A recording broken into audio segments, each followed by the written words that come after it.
Line by line వరుస పెట్టి మనకి వీడియోస్ అయితే వచ్చేస్తూ ఉన్నాయి. Alright, welcome back to the weekend and bits beginning with the Hollywood news. Game of Thrones, Game of Thrones మనకి spin off series అయితే మనకి కరెంట్లీ షూటింగ్ అనేది జరుగుతుంది అనమాట. A Knight of the 7 Kingdoms next అయితే మనకి HBO లో అయితే మనకి రిలీజ్ అయిపోతుంది. Moving on to the next one of my favourite movie The Adventures of Tintin అనమాట. మనకి పార్ట్ 2 ది సీక్వెల్ అయితే మనకి currently works in the progress. ఇది ఒక యానిమేషన్ మూవీ. మీకు చూడాలనిపిస్తే మాత్రం ఆహాలో ఉంది ఇన్ తెలుగు లాంగ్వేజ్, చాలా బాగుంటుంది. Moving on to the next one, ఎవరన్నా నో బడీ ఫిల్మ్ కి ఫ్యాన్స్ ఉంటే గెట్ రెడీ, మనకి పార్ట్ 2 ఈ సీక్వెల్ మనకి ఆగస్ట్ నుంచి అయితే మనకి షూటింగ్ అనేది కూడా మనకి బిగించేస్తున్నారు. And the next one, House of the Dragon season 2 మనకి ఎపిసోడ్ 1 అయితే మనకి రిలీజ్ అయిపోయింది సక్సెస్ఫుల్ గా. అండ్ మీకు తెలుగులో కూడా డబ్బింగ్ అనేది ఇట్స్ గుడ్. జియో వాడి సంగతి మీకు తెలిసిందే కదా, ఇట్స్ ఓకే టు గుడ్ అనుకోవచ్చు అనమాట.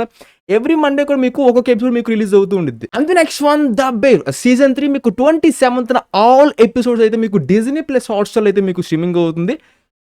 మీరు చూసే ఉంటారా అంటే మీకు ఐడియా లేదనుకుంటున్నాను నేనైతే. సీజన్ 1 కానీ 2 కానీ చాలా బాగుంటుంది, నేను వాచ్ చేసా, చాలా బాగుంది. అండ్ నెక్స్ట్ వన్, అంటే ఇది ఇప్పటిది సిరీస్ కాదనమాట, ఎప్పుడో మనకి రిలీజ్ అయిపోయింది లేండి. మౌస్ కరెంట్లీ మీకు మన అమెజాన్ ప్రైమ్ లో మీకు అవైలబుల్గా ఉంది in Korean language with English subtitles. టోటల్గా మీకు 20 episodes man. My favourite genre crime investigation bro. మరి వర్తియేనా అంటే it will be 100% worthy, but you need a lot of patience అనమాట. అంటే ఇక్కడ మీకు ఈ సిస్టమ్ ఎలా ఉండిద్ది అంటే ప్రతి క్యారెక్టర్స్లోనూ సైకాలజీలోనూ ఆ కిల్లర్ అనమాట. వెరీ ఇన్డెప్త్ వెళ్ళిపోతారు అన్ని విషయాల్లో. సో దాని పరంగా వాళ్ళ ఆ వరల్డ్ బిల్డింగ్ కానీ క్యారెక్టరైజేషన్స్ కానీ అన్ని కూడా సెటప్ చేసుకుంటూ డీప్గా వెళ్తూ ఉంటారు.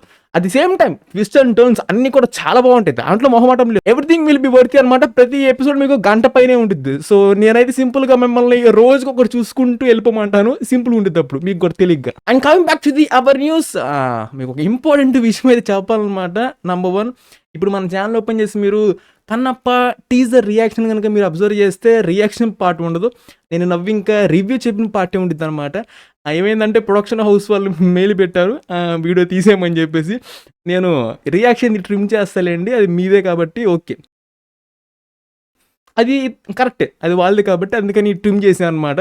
అండ్ రెండో విషయం ఏంటంటే కొంతమంది ఎప్పటి నుంచో మన ఛానల్లో ఎప్పుడు రెగ్యులర్గా ఫాలో అయ్యేవాళ్ళు హరోం హరా రివ్యూ ఏమైంది ఇప్పుడు అడుగుతున్నారు అనమాట. సో అది కూడా మూవీ టీం వాళ్ళు అయితే రిమూవ్ చేశారనమాట. సో మనం స్ట్రాంగ్గా ఉన్నాం, మన బార్ అనేది రేజ్ అవుతూ ఉంది, అది బాగా క్లియర్గా నాకు అర్థమైపోయింది. అండ్ ది నెక్స్ట్ 3 yearsలో our impact will be at the high level. నేను యూట్యూబ్ వాడికి కూడా అప్లికేషన్స్ అనేవి పెడుతూ ఉన్నాను అనమాట. వాడైతే ఇంకా అసలు యాక్సెప్ట్ చేయట్లేదు. బట్ ఎనీవేస్ అది పక్కన పెట్టేసేస్తే మీరు కొంతమంది ఇప్పుడు ఆలోచిస్తూ ఉంటారు, బట్ నీ వైపు నుంచి ఏదో ఒకటి ఉండదు కదా, ఇంత సైలెంట్గా కూర్చో కదా అంటే ఆబ్వియస్లీ మనం ఇంకెందుకు ఆగుతాం. ఇప్పటి నుంచి రివ్యూస్ అనేవి విత్ క్లీన్ రా ఫుటేజ్ యూట్యూబ్లో అప్లోడ్ చేస్తాను, వైటీ షార్ట్లో అప్లోడ్ చేస్తాను, ఇన్స్టాగ్రామ్ రీల్లో అప్లోడ్ చేస్తాను, ట్విట్టర్లో కూడా ఫుల్ లెంత్ వీడియో మొత్తం దింపేస్తాను. ఆల్రౌండర్గా అన్ని ప్లాట్ఫామ్స్లో రివ్యూస్ దింపేస్తాను అనమాట. అండ్ ఇంకోటి ఏంటంటే 12 రియాక్షన్స్కి ఒక కొత్త ఛానల్ పెట్టేద్దాం అనుకుంటున్నా. అంటే ఇంకా దాంట్లో రియాక్షన్ తప్ప ఇంకా ఏమీ ఉండకుండా, సో ఇప్పుడు దీనికి ఎటువంటి ఇబ్బంది ఉండదని చెప్పేసి. So I'm very happy man, ఎందుకంటే we're getting very serious. And also మన ఇంపాక్ట్ అనేది కూడా చాలా గట్టిగానే ఉంటుందని అర్థమైపోయి. లేకపోతే సినిమాలో బొక్కలు అనేవి అంత క్లియర్గా కనిపిస్తున్నాయి. పైగా మీరు వేరే ఛానల్స్కి పెయిడ్ రివ్యూస్ కూడా డబ్బులు ఇచ్చి మరి వాళ్ళ చేత మీరు పాజిటివ్ రివ్యూస్ కూడా చెప్పించుకున్నారు. ఎంత పెంట చేయడం వచ్చు, కానీ స్టోరీని మీరు నరేషన్ విని ఓకే చేసిన రోజే ఫస్ట్ హాఫ్తోనే సినిమా అయిపోయింది అనేది మీరు జడ్జ్ చేయలేకపోయారంటే you are unfit as a producer. నీకు ప్రొడ్యూస్ చేయడం చేత కదా, నీకు నాలెడ్జ్ లేదు అంతే. ఎందుకంటే అక్కడ చాలా క్లియర్గానే ఉంది, ఫస్ట్ హాఫ్ ఎగ్జాక్ట్ ఇంకొక 10 నిమిషాలు యాడ్ చేస్తే విలన్స్ అందరూ లేపేసి వీక్ చేసి పడేసి సినిమా అంతా ఫస్ట్ హాఫ్ అయిపోయింది. నీకు మూవీ మీద నాలెడ్జ్ లేదు and you are unfit as a producer. So ఆ మీద పెట్టే కాన్సన్ట్రేషన్ ఏదో స్క్రిప్ట్ని ఓకే చేసే దాంట్లో పెట్టుంటే చాలా బాగుండేది. And by the way one last point, చాలామంది బ్రో వాళ్ళు ఎంతో కష్టపడుతున్నారు, అంత కష్టపడ్డారు, బ్లడ్ స్వెట్ తోటకూర పప్పు గాడిద గుడ్డు బాంధలు చెప్తూ ఉంటారు కదా. నేను ఒకటి చెప్తానండి, వాళ్ళు కష్టపడినందుకు పేమెంట్ ఇస్తారు. డైరెక్టర్ కావచ్చు, మ్యూజిక్ డైరెక్టర్ కావచ్చు, యాక్టర్ కావచ్చు, అక్కడ సెట్లో లైట్ బాయ్ దగ్గర నుంచి లైట్ ఆఫ్ చేసే అబ్బాయి దాకా ఎవ్రీబడి అందరికి మనీ ఇస్తారు వాళ్ళు కష్టపడినందుకు. ఇన్ఫ్యాక్ట్ ఇంకొక పాయింట్ కూడా ఏంది అంటే సినిమా ఇండస్ట్రీకి ఎవరన్నా కానీ వాళ్ళు నచ్చే వెళ్తారు. ఎవరు కూడా బలవంతంగా పీకలు పట్టుకొని తీసుకెళ్ళిపోయి పనిచేయరా అని చెప్పేసి ఎవరు చేయించుకోరు. అందరు ఇష్టపూర్వకంగానే వెళ్ళి పని చేసుకుంటారు అనమాట. అండ్ వాళ్ళు పని చేసినందుకు మనీ ఇస్తారు. సో ఇక్కడ నీ జాబ్ ఏంటి, నువ్వు పర్ఫెక్ట్గా శాలరీ తీసుకుంటున్నప్పుడు నిజాయితీగా వర్క్ చేయాలి. అర్థమైందా పాయింట్ ఇక్కడ? ఇప్పుడు మీ విషయంలోనే అంతే. మీరు ఏదైనా సాఫ్ట్‌వేర్ కావచ్చు, మీరు ఏ ఏ కేటగిరీలో మీరు ఆ ఫీల్డ్ ఎంచుకున్నా కానీ, మీ వర్క్ బాగుందనుకోండి శాలరీ పెంచుతూ ఉంటాడు. కొంచెం టైం ఎక్కువయినా కానీ. అంతే కదా! అంతేగాని అంత కష్టపడ్డారు, ఎంత కష్టపడ్డావు బ్లడ్, స్వెట్ అని చెప్పకూడదు. బట్ నీ వర్క్‌ని మీరు ఎంత క్రియేటివ్‌గా యూజ్ చేశారో, మీకున్న రిసోర్సెస్ అనే దాన్ని మీరు చెప్పారనుకోండి, అది బావుండిద్ది. అది చెప్పడం బావుండిద్ది. గెట్ బ్యాక్ టు ది ఇంకా మనం రెగ్యులర్ టాపిక్‌కి. అండ్ మొత్తానికైతే మనకి మిర్జాపూర్ సీజన్ 3 మనకి 12 అయితే మనకి రిలీజ్ అయిపోయింది. అంటే తెలుగు అయితే ఇంకా రిలీజ్ అవ్వలేదు. బట్ ట్రైలర్ మాత్రం ఇట్స్ గుడ్. అంత బాగానే ఉంది. అప్పట్లాగే మనకి పర్ఫెక్ట్‌గా అయితే మెయింటైన్ చేశారనమాట. ఆ టేస్ట్ అనేది కూడా. అండ్ మనకి 5th జూలై అయితే మనకి రిలీజ్ అయిపోతుంది. Moving on to the next one. Aranmanai అయితే మనకి పార్ట్ 4. మీకు కరెంట్‌లీ అయితే మనకి హాట్‌స్టార్‌లో అయితే మీకు స్ట్రీమింగ్ అవుతుందన్నమాట. హిందీ లాంగ్వేజ్ తప్ప అన్ని కూడా. ఒకవేళ మీకు చూడటం ఇంట్రెస్ట్ లేకపోతే మాత్రం క్లైమాక్స్‌కి వెళ్ళిపోండి. డైరెక్ట్‌గా క్లైమాక్స్‌కి వెళ్ళిపోండి. అమ్మవారి విజువల్స్ అనేవి ఉంటాయన్నమాట. అంటే ఎట్లయితే మీకు హనుమాన్‌ది ఎట్లయితే ఉన్నాయో, సో ఆ కైండ్ ఆఫ్ వాళ్ళు ట్రై చేశారు గట్టిగా. సో అవి విజువల్స్ చాలా బాగుంటాయి. అది ఒకసారి అలా లుక్ వేసేయండి మీరు కావాలంటే. అంతే next one Kota factory season 3 man. మీకు Telugu audio that was perfectly అసలు డబ్బింగ్ చాలా బాగుంది. నెట్‌ఫ్లిక్స్‌లో మీకు స్ట్రీమింగ్ అవుతుంది. చాలా బాగుండిద్ది. Moving on to the next one Indian 2 మనకి 12 అయితే మీకు 25th అయితే మనకి రిలీజ్ అయిపోతుంది అనమాట. అంటే మనకి ముంబైలో ఈవెంట్ అయితే ప్లాన్ చేశారు. సో ఈవెంట్ కాబట్టి కొంచెం టైం అనేది అటు ఇటు షఫల్ అవుతుంది అనమాట. 25th అయితే మనకి 12 రిలీజ్ అయిపోతుంది. అంతే నెక్స్ట్ వన్ శ్రీ విష్ణు గారి స్వాగ్ నుంచి మనకి కొత్తగా షోరీలు అయితే మనకి రిలీజ్ చేశారనమాట. ఆయన న్యూ లుక్ మేక్ ఓవర్ అనమాట. It's good man. లుక్ అనేది స్లాంగ్ పరంగా కూడా డైలాగ్స్ చెప్పేది కూడా చాలా యూనిక్ గా ఫ్రెష్ గా అయితే ఉన్నాయి. బట్ రీసెంట్ గా వచ్చిన ఫిల్మ్ లాగా మనకి డబుల్ మీనింగ్ టైప్ అయితే అసలు అయితే ఇంక ఇంట్రెస్ట్ లేదు. ఒకసారి అంటే ఓకే అనుకోవచ్చు అదే యాక్టర్ నుంచి, మళ్ళీ రెండోసారి కూడా అంటే వద్దు. చూద్దాం వీళ్ళు మరి ఎలా పుల్ ఆఫ్ చేస్తారో. బట్ మ్యూజిక్ మాత్రం చాలా ఫ్రెష్గా చాలా అంటే చాలా బాగుంది. మ్యూజిక్ మాత్రం పర్ఫెక్ట్గా సింక్ అయిందనమాట ఆ జానర్కి వాళ్ళు ఎంచుకున్న దానికి కూడా. అందు నెక్స్ట్ వన్ నాగ చైతన్య గారు అండ్ సాయి పల్లవి గారి తాండేల్ మూవీ మనకి నెక్స్ట్ షెడ్యూల్ అయితే మనకి జూలై నుంచి అయితే మనకి స్టార్ట్ చేస్తున్నారు. Moving on to the next one Nani and Venu గారు ప్రొడ్యూసర్ బై మన దిల్ రాజు గారు. సో వీళ్ళ కాంబినేషన్ అయితే మనకి మూవీ అనేది ఇది వరకు లాక్ చేశారన్నమాట. బట్ మీకు అఫీషియల్ అనౌన్స్మెంట్ అనేది ఏమీ రాలేదు. బట్ మనకి రీసెంట్గా ఆ వేణు గారు రాసిన క్యారెక్టరైజేషన్ అనేది ఆల్రెడీ నాని గారు చేస్తున్న ఫిలిమ్స్లో ఒక దాంట్లో అయితే సిమిలర్గా అయితే ఉందన్నమాట. సో మళ్ళీ ఆడియన్స్కి సిమిలర్ కైండ్ ఆఫ్ స్టోరీ అంతా కొంచెం అదే సిమిలర్ వైబ్ వచ్చిందని చెప్పేసి ఈ ఒక్క స్టోరీని అయితే చేయకుండా పక్కన పెట్టేసేసారు. అండ్ వేణుగారికి అయితే మనం ఇంకా కొత్త స్టోరీ అయితే చేద్దాము, సో పర్లేదు అని చెప్పారు అనమాట. సో ప్రస్తుతానికి అయితే ఆ స్టోరీ చేయట్లేదు. వేణుగారు కొత్త స్టోరీ రాసుకొచ్చి అది నచ్చి ఓకే చేస్తే వాళ్ళు చేస్తారనమాట. లేకపోతే ఈలోపు వేణుగారు ఈ స్టోరీని వేరే వాళ్ళతో కూడా చేయొచ్చు, లేదంటే కనుక దీన్ని కంప్లీట్గా ఆపేసేయచ్చు. అది ఆయన ఇష్టం. ఇంకా moving on to the next one Thalapathy Vijay గారి the greatest of all times మనకి చిన్నపాటి గ్లిమ్స్ అయితే రిలీజ్ చేశారనమాట. అంటే క్వాలిటీ పరంగా ఇట్ వాజ్ ఓకేష్ లాగా పుల్ ఆఫ్ చేశారు. అంటే ప్రాబ్లం అంటే ఏమీ లేదు. మనకి యంగర్ వర్షన్ తలపతి విజయ్ గారిది ఏంటంటే మనకి పిక్సార్ట్లో కానీ ఫోటోషాప్లో కానీ స్మూత్ చేసే ఒక ఆప్షన్ అయితే ఉండిద్ది అనమాట. ఫేస్ అనేది మనకి షార్ప్నెస్గా క్రిస్పీగా ఇట్లా కాకుండా స్మూత్గా ఉంటుంది అనమాట. బట్ ఆ ఫేస్ అయితే చాలా స్మూత్గా అయితే ఉంది. క్వాలిటీ అనేది అంత బాగా అయితే రాలేదు. అండ్ ఇంకోటి ఏంటంటే మ్యూజిక్ భయ్య అసలు ప్యూర్ రాడ్, మామూలు రాడ్ కాదు, కంకర్ రాడ్ అనమాట. అంటే మొదటి నుంచి ఇప్పుడు దాకా వచ్చిన ఏది కూడా మ్యూజిక్ పరంగా అసలు అసలు టాప్ నాచ్ లెవెల్ కూడా లేదు భయ్య. అండ్ ఇంకో దరిద్రం ఏంటంటే నాకు ఎప్పుడన్నా కానీ డైరెక్టర్స్ అనేవాళ్ళు హీరోస్కి బానిసత్వం టైప్ ఒకటి వాళ్ళని బాగా ఇంప్రెస్ చేద్దాం అని చెప్పేసి ఐసు పూసే వాళ్ళంటే చిరాకు పుట్టిద్ది భయ్య. తమిళ ఇండస్ట్రీలోనే పాటలు పాడేవాళ్ళు చాలామంది, బాగా పాడేవాళ్ళు ఎంతోమంది ఉన్నారు కదా. వాళ్ళకిచ్చి మీరు పాడటానికి ఏం మాయరోగం నాకు అర్థం కావట్లా. అంచేతే పాడియాలా సాంగ్స్ అనేవి? ఎందుకు అంటున్నా. ఒక సాంగ్ రిలీజ్ అయింది, అది రిలీజ్ అయిన సంగతి కూడా జనాలు మర్చిపోయారు అనమాట. అండ్ ఇప్పుడు ఇంకోటి కూడా అయితే వస్తుంది. ఎంతో ఒకటైతే 100% చెప్పగలను, ఈ గ్రేటెస్ట్ ఆఫ్ ఆల్ టైమ్స్ అయితే మనకి మ్యూజిక్ పరంగా సినిమా రిలీజ్ అయిన తర్వాత కూడా బిగ్గెస్ట్ కంప్లైంట్ అయితే 100% ఇదైతే ఉండిద్ది అనమాట. ఇంక సినిమా రిజల్ట్ అనేది అప్పుడు చూద్దాం దాని సంగతి. And moving on to the next one అయ్య గారి నంబర్ 1 మొత్తానికి అయితే ఫైనల్లీ ఒక క్లారిటీ అయితే వచ్చిందనమాట. డైరెక్షన్ చేస్తుంది మన అనిల్ కుమార్ గారు. ఇదివరకు మొత్తం అదే మ్యాటర్లేండి. బట్ మనకి పీరియాడిక్ యాక్షన్ డ్రామా అయితే మనకి చేస్తున్నారు అనమాట. Set in the 11th century. ఒక ట్రైబల్ బాయ్గా అయితే మనకి కనిపిస్తారు మన అఖిల్ గారు. అండ్ మనకి షూటింగ్ అనేది నెక్స్ట్ ఇయర్ అయితే మీకు స్టార్ట్ అవుతుంది. At the same time this year ఎండింగ్లో మనకి ప్రిన్సిపల్ ఫోటోగ్రఫీ అయితే ఉండిద్ది అనమాట. This will be the most costliest project in the entire career of మన అఖిల్ గారు. మొత్తం ఎవ్రీథింగ్ అనమాట. స్క్రాచ్ నుంచి మొత్తం బిల్డ్ చేసుకుంటున్నారు. అది కాస్ట్యూమ్స్ కావచ్చు, వెపన్స్ కావచ్చు, సెట్స్ కావచ్చు, ఎవ్రీథింగ్ అంతా కూడా.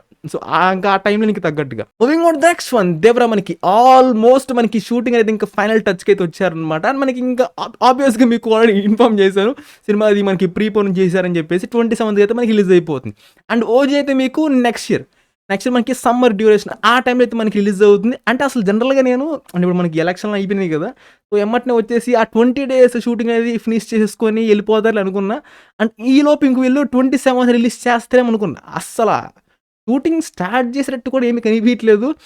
అసలు ఓజీ కాదు, అసలు ఈ సంవత్సరం దేంట్లో కూడా షూటింగ్లోకి జాయిన్ అయ్యే సూచనలు కూడా నాకు పెద్దగా ఏం కనిపించట్లా. హరిహర వీరమాలు అయితే డిసెంబర్కి ప్లాన్ చేశారు జనరల్గా వాళ్ళు అనుకున్న డిస్కషన్ ప్రకారం.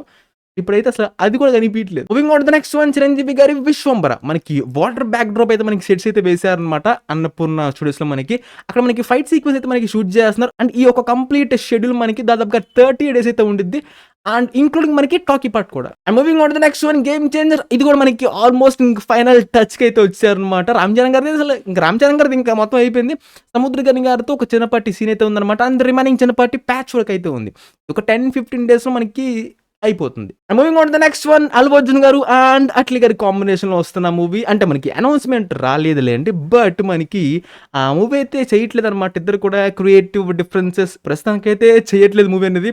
ఫ్యూచర్లో మళ్ళీ ఏమైనా డిస్కషన్ పెట్టుకొని కొంచెం కాంప్రమైజ్ ఏమైనా చేస్తారేమో కానీ ప్రస్తుతానికైతే మూవీ చేయట్లేదు. అండ్ అట్లీ గారు అయితే మనకి సల్మాన్ ఖాన్ గారితో మూవీ చేద్దాం అని చెప్పేసి the first stage of talks అనేవి జరుగుతున్నాయి. అండ్ నెక్స్ట్ వన్, కల్కి 2898 AD మనకి సెన్సర్ అనేది కంప్లీట్ అయిపోయింది. UA అయితే మనకి సర్టిఫికేట్ ఇచ్చారనమాట. అండ్ రన్ టైం మీకు క్లోజ్ టు 3 hours దాకా అయితే ఉండిద్ది. అంటే మనకి సెన్సర్ అనేది అయిపోయిన తర్వాత అదే ప్రింట్లో నువ్వు మళ్ళీ ఎడిటింగ్ చేసుకోవచ్చు. అంటే దాంట్లో ఏమన్నా కట్ చేసుకోవచ్చు, రిమూవ్ చేసుకోవచ్చు, కానీ ఏది కూడా కొత్తది నువ్వు యాడ్ చేసుకోలేవు అనమాట. కాబట్టి అందుకని మీకు క్లోజ్ టు మనకి 3 hours దాకా అయితే ఉండిద్ది రన్ టైం అనేది. అట్ ది సేమ్ టైం చాలా మంది బ్రో కల్కి మూవీ అనేది మేము 2Dలో చూడాలా, 3Dలో చూడాలా, అసలు దేంట్లో చూస్తే ఎక్స్పీరియన్స్ చాలా బాగుంటుంది అని చెప్పేసి అడుగుతున్నారు. చాలా సింపుల్ చెప్పేస్తాను, మీ ఇంటి దగ్గరలో ఏదైతే హ్యూజ్ స్క్రీన్ అయితే ఉండిద్దో దానికైతే వెళ్ళిపోండి. అంతేకాని 3Dకి మీరు డబ్బులు ఖర్చు పెట్టి చూడొద్దు, డబ్బులు వేస్ట్ చేసుకోవద్దు. ఎందుకు బ్రో అంటే నేను మీకోసం మీకు నాలెడ్జ్ని ఇవ్వటానికి గుంటూరు నుంచి హైదరాబాద్కి వెళ్ళి VFX సూపర్వైజర్తో మాట్లాడి మీకు మనం చూసేది 3Dనే కాదు, ఇన్ని సంవత్సరాలు మనం ఫూల్స్ అయిపోయాయని చెప్పేసి ఎంతో క్లియర్ కట్గా మీకు వీడియో పెట్టా. కొంతమంది ఇంకా కామెంట్స్ పెడుతున్నారు, బ్రో 3Dలో చూడొచ్చా కల్కి అని చెప్పేసి. నాకు అప్పుడు అనిపించింది మీకు నాలెడ్జ్ షేర్ చేయడం కూడా వేస్ట్ రా బాబు అనిపించింది. నేను గుంటూరు నుంచి హైదరాబాద్కి వెళ్ళి ఇంత కష్టపడి వీడియో షూట్ చేసుకొచ్చి మీకు నాలెడ్జ్ ఇస్తే మళ్ళీ కామెడీగా వచ్చి 3Dలో చూడొచ్చా అంటే ఒకసారి నేను చేసిన వరకు మీరే చేసి ఊహించుకోండి, ఎవరిని వచ్చి మమ్మల్ని మళ్ళీ అడిగితే ఎలా ఉండిద్దో. సో అలా అనిపించింది. సో అది విషయం అయితే కావాలంటే మీరు ఆ వీడియో చెక్ చేయండి, డిస్క్రిప్షన్లో ఇస్తాం మీకు, కామెంట్ సెక్షన్లో కూడా మీకు క్లారిటీ వస్తుంది. మీరు ఆ వీడియో చూడకుండా ఆహా లేదు నేను డబ్బులు వేస్ట్ చేసుకుంటానంటే మీ ఇష్టం, నాదేం పోయింది. నేనైతే హానెస్ట్గా ఇన్ఫర్మేషన్ అయితే మీకు నాలెడ్జ్ని షేర్ చేసా. మీరు డబ్బులు వేస్ట్ చేసుకుంటారంటే అది మీ ఇష్టం, నాదేముంది. అంతే నెక్స్ట్ వన్, బుచ్చిబాబు గారు అండ్ రామ్ చరణ్ గారు మూవీ మనకి షూటింగ్ అనేది ఆగస్ట్ నుంచి అయితే మనకి స్టార్ట్ చేస్తున్నారు. హోప్ ఇది మాత్రం ఎటువంటి బ్రేక్స్ లేకుండా ఏమి లేకుండా అసలు వెళ్ళిపోతూనే ఉండాలి నాన్ స్టాప్గా. And last but not least ending this video with the Pushpa 2 అయితే మీకు ఇన్ఫార్మ్ చేసినట్టుగా మన వెబ్సైట్లో మనకి మూవీ అనేది పోస్ట్ పోన్ అయిపోయిన 6th December అయితే మనకి రిలీజ్ అయిపోతుంది. అట్ ది సేమ్ టైం ఈ 15th మనకి ఆగస్ట్లో మనకి డబుల్ స్మార్ట్ అయితే మనకి రిలీజ్ అయిపోతుంది. అండ్ ఇంకోటి ఏంటంటే ఇప్పుడు డిసెంబర్ మంత్ అనేది కూడా చాలా క్రౌడ్ రిలీజ్తో కొంచెం ఇబ్బందికరంగా మారే సిచ్యువేషన్ అయితే ఉందన్నమాట. ఇంకా రిలీజ్కి దగ్గరకు వచ్చేసరికి ఆ టైంలో ఎవరన్నా ఖచ్చితంగా పోస్ట్పోన్ చేసుకునే అవకాశం కూడా తప్పకుండా అయితే ఉంది. అండ్ చాలామంది అడుగుతున్నారు మనకి ఆగస్ట్ 15th బ్రో మనకి అది హాలిడే, వీకెండ్ అడ్వాంటేజ్, మళ్ళీ హాలిడే ఇంత ఉంది కదా, best release date ever in 2024 అది మనకి మిస్ అయిపోయింది. ఇప్పుడు మనకి వచ్చే 6th December కూడా ఇలాగే ఉంటుందా అంటే లేదు, మనకి 6th December ఎటువంటి అడ్వాంటేజ్ లేదు, just a normal casual date. కానీ ఎగ్జాక్ట్గా మీకు 14 days తర్వాత మనకి 20th తాండేల్ మూవీ ఉంది, రాబిన్ హుడ్ మూవీ ఉంది. అండ్ ఆల్సో మనకి ఇప్పుడు కొత్తగా NBK 109 కూడా మనకి రిలీజ్ అయితే ప్లాన్ చేస్తున్నారు అనమాట. అంటే ఇక్కడ మనకి సిస్టమ్ అనేది everything is interlinked with the other movie. అంటే మనకి గేమ్ చేంజర్ వచ్చిందనుకో అంటే గేమ్ చేంజర్ అయితే అక్టోబర్‌కి జనరల్‌గా ప్లాన్ చేస్తున్నారు ఎప్పటినుంచో.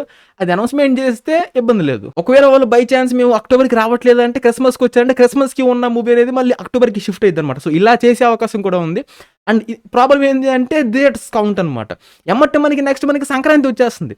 ఇప్పుడు 'పుష్పకి' 14 డేస్ తర్వాత మనకి 'తాండేల్' అట్లాగే మనకి 'రాబిన్ హుడ్' రిలీజ్ అవుతుంది. బట్ ఆ 14 days is very very crucial.